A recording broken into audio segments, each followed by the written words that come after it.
guys, it's me, Kusineri.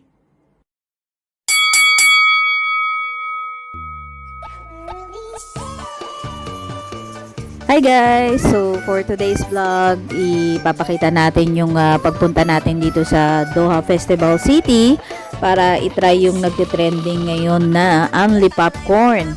Ayan, so dito mo lang siya mariredeem, yung Only Popcorn sa Vox Cinema.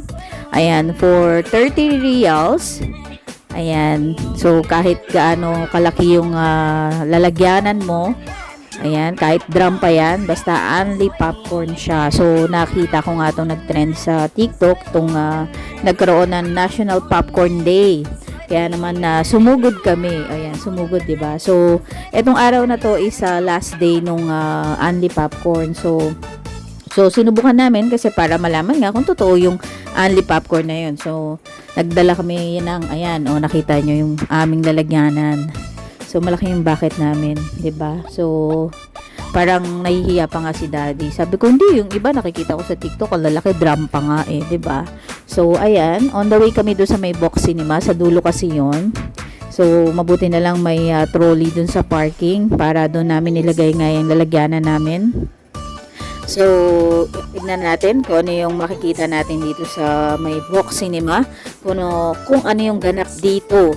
Ayan, sa pa-only popcorn nila. So, dito ka lang makaka-avail. Though may mga Vox Cinema sa other malls, pero dito lang yung may pa-only popcorn doon sa may Doha Festival City or DFC. Ayan, so tara, samahan nyo kami maglakad. Ayan, naglalakad na kami papunta doon para malaman na nga itong only popcorn na to. Excited na kami. Favorite kasi ni Lexi yung popcorn. So, ayan, sabi ko, sige, tara, tingnan natin itong trending only popcorn nga. So, we're almost there. Ayan, sa dulo yan, yung sinihan. So, ayan, nandito na nga kami sa Vox Cinema. O, kita nyo, ang haba ng pila, guys, sa free only popcorn. Kahit na gaano kalaki yung mga lalagyan nyo, o, diba? Ayan, makikita nyo yung sa kanila. O, ang haba ng pila. Pero, carry lang. Ayan, hindi naman kami nainip sa pagpila dyan. So, karamihan pare-parehas kami ng lalagyanan, pero may nakita ako dyan na malalaki pa doon sa lalagyanan ko. Di ba may mga drum, yung parang Orocan na drum. Ayan, so pila kami rito para dyan sa only popcorn na yan. O, di ba, tignan nyo. So, hindi naman kami nanood ng sine, yung popcorn lang talaga yung habol namin dyan. Di ba? O, tignan nyo na lang guys muna.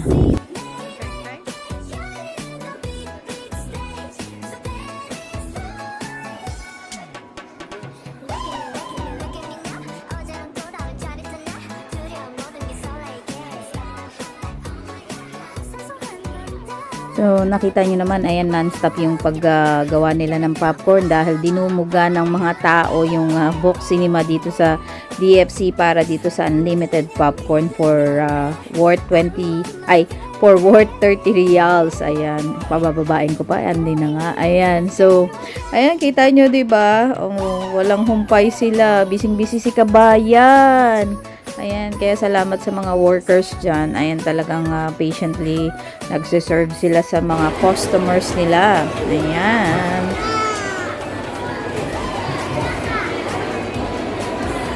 It's my turn na.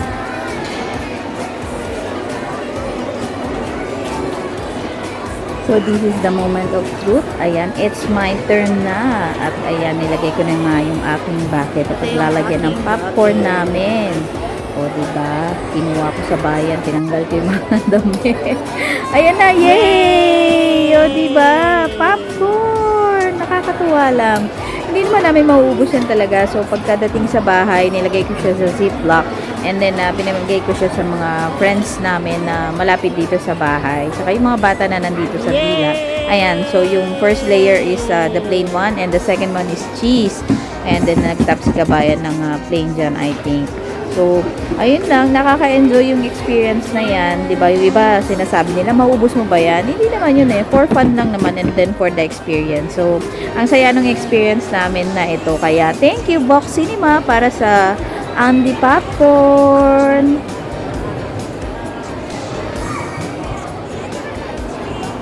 Diba? Yeah. You serious?